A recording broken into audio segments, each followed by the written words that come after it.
We're not done yet! You haven't seen anything! Get ready!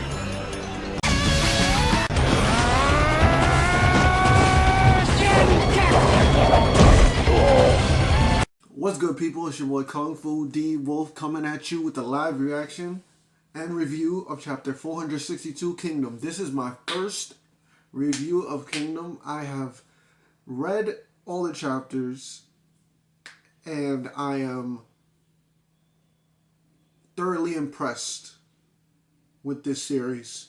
This series is one of those series that I think is seriously slept on in the manga community. Nobody's hardly doing any reviews. I don't know who the hell's I'm reading it right now, but it's like it's slept on. This is a great series, and my boy KANKI he's the troll of trolls in this series. Like, this is why KANKI is one of my favorite characters. There's a couple generals that really stand out to me. KANKI being like number one, and then you got To number two, and you got Osen. Those are really the three generals that really stand out to me, and then you have like opposing generals from that are not kin affiliated, like Renpa. Like, he's pretty damn cool too, because of his standing basically in China. He's a cool ass character. But this is my live reaction and my first review of Kingdom, and I'm hyped because the last chapter of Kingdom was so hilarious. I have read Kingdom, and I have never read a chapter where it literally had me bust out laughing in a manga. He did the troll. KANKI is the troll of trolls, the master of strategy. There's a reason why people have said if he was born in the last generation, when the six generals of the Kin army were still prevalent, that he would have been included into them. There's a reason, because he is hard to read. You do not know what the hell he's thinking. Like, let's take Cocoa Pass, the Cocoa Pass arc. He was the only one that thought in advance. There was no other general that thought in advance, besides probably To or Osen. But he actually thought really in advance. He was the only one that was prepared for what was going to happen with the siege towers. He was the only one that thought in advance. You know what? Siege towers, where I'm on a critical wall. There's no way to get past this wall without going over it, and the only way over it is siege towers. So you know what? I guarantee you the enemy's coming at us with siege towers, because we have a coalition of all the other nations in China, and he's the only one that decides to bring oil and burn the siege towers on his side. Smart as hell. Smart as hell. This is why I like KANKI. He is a master of strategy, a master of guerrilla tactics. There's a reason why these tactics work, and why he was such a he was such a great character to be recruited by Mobile. I can't even believe that he was under somebody like, and Mobile was a beast character. I'm not gonna lie, the father of Mogul. Come on, man. But you have characters like these, like Osen and KANKI. We know why Osen was not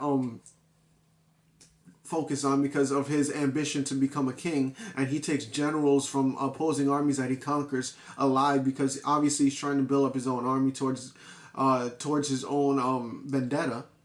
But KANKI, he doesn't give a shit about being no king. He just wants to run free and do whatever the fuck he wants. And this is why I like KANKI. So we're getting to this chapter of Kingdom. And then we have, with such a critical change having gone up in smoke, a fiery rage boils up in her. Why? Why the hell? Hell. Did KANKI not make any moves, huh? Naki? Hey, don't ask me. Who the hell else am I supposed to ask? Isn't the whole point of you being here to explain KANKI's actions? So, the Hishin unit strategist, she is not having this. She's like, we set up a perfect, like, a scenario for KANKI to do some crazy good, to take advantage of this opportunity. And I guarantee you, KANKI is not the type of person. He is the type of person to troll motherfuckers, but he's not the type of person to let any opportunities be wasted. So I guarantee you, just because KANKI didn't make a move doesn't mean he did not have some shit happening in the background, because he is a master strategist, and he ain't gonna let this. I guarantee you, by the end of this chapter, we're gonna know what the hell KANKI did, or by the end of the next chapter. Because if he really didn't do anything, he's just messing with people's minds. That's all I can say. But I'm not holding my breath to say that he did some infiltration type shit like he did with Renpa's army and took out their head strategist. Yeah. I get how you must feel right now, but he's still the General KANKI too, you know. Who cares about that? We went through all the effort of setting up a situation where your men could deal Zhao a devastating blow, but he completely threw it away. The boss might seem like a guy who screws around a lot, but he's definitely not the type who would let things go to waste. That's why we're asking you, why in the God's names did he let today's huge opportunity go to waste? What I'm saying is, maybe him throwing it away today, as you put it, actually benefits us more in the long run. Benefits us more. In that case, what could possibly be worth more than what we could have achieved today? Well, the boss would know the answer to that. That's why I'm asking you to explain already. Calm down, Ten. And then we got a panel of the hill in darkness. It's night. And we got KANKI's main commanders. Anywhere from the boss? Not really. No. He certainly hung all of us out to dry today, didn't he? Especially you in your position. It's hardly anything new. Dear me, what a troublesome man to serve under. Still, his disappointing us today means he clearly has something up his sleeve. Exactly so. And though we may not know what that something is, we must keep battling on the morrow while putting our trust in him. Fufu. Marin. So Marin, one of the commanders, is pissed. Does a man named Kisui ring any bells to you? No, I cannot say it does.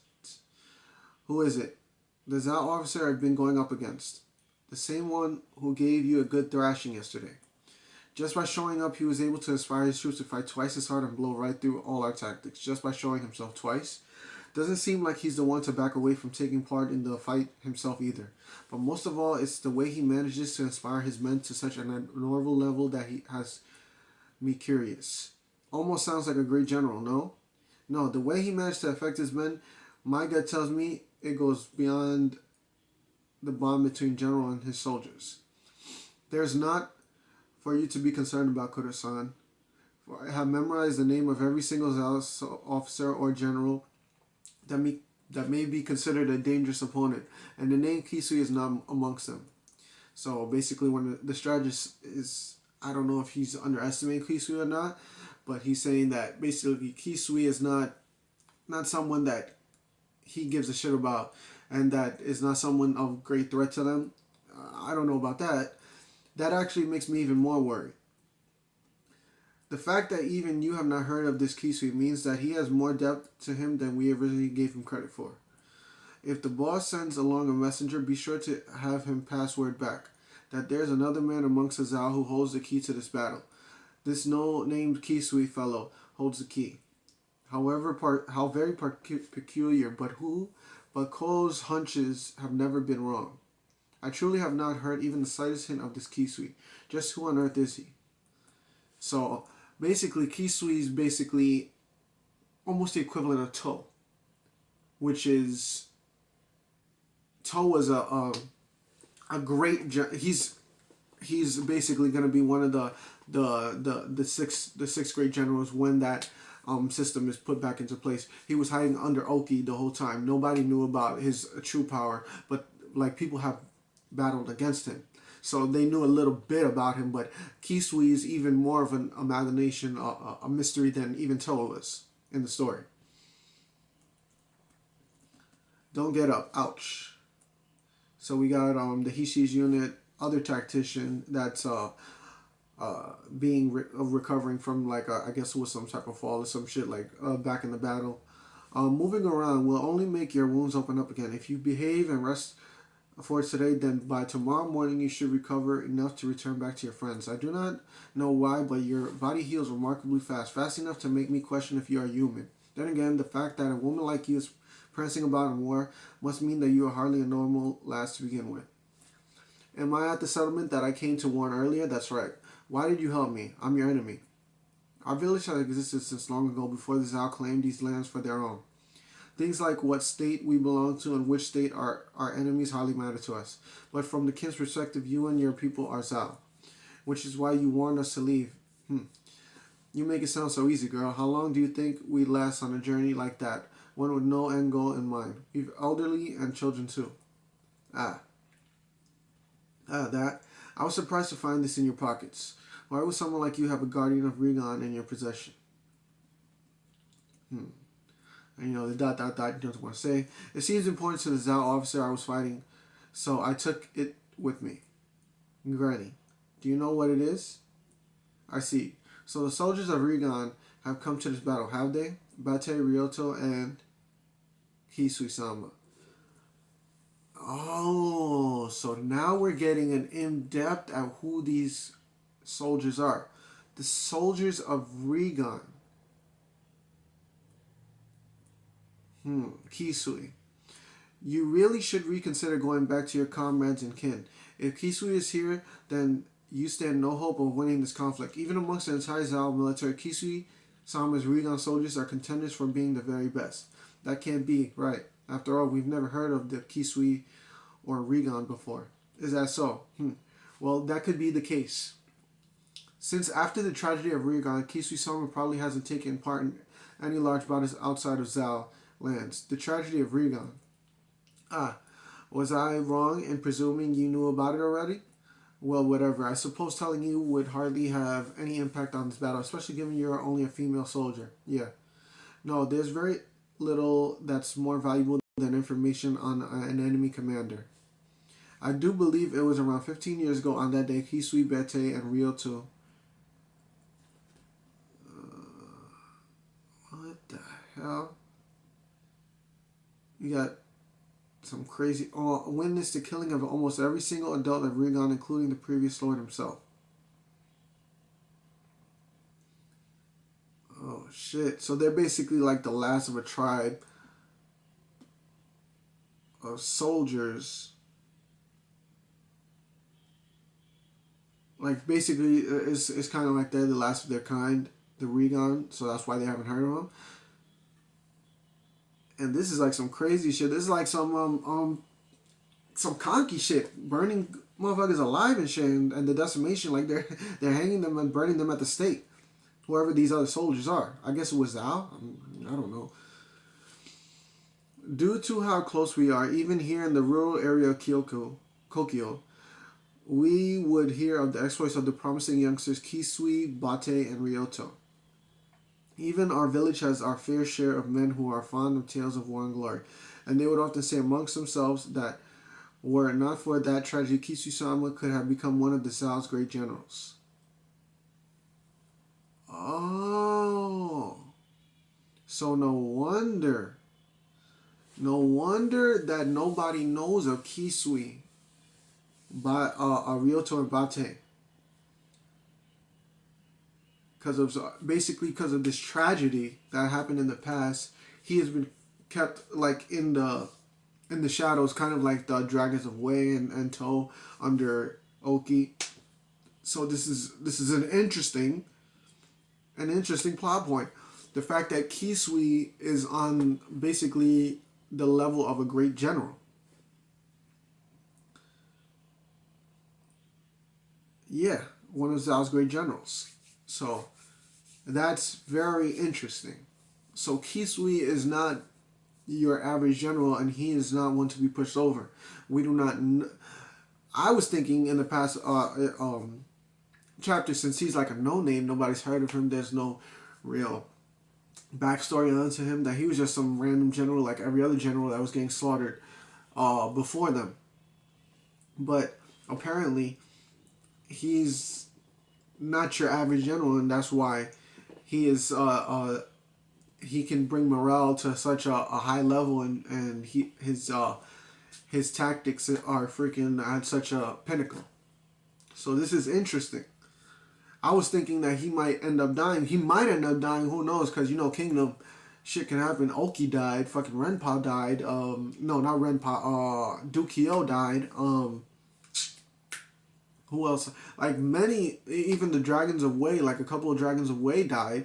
Like key characters that were from the past have died.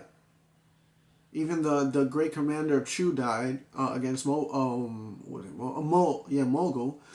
Like, so that means that we have another monster on our hands that has not been revealed, and this is very interesting.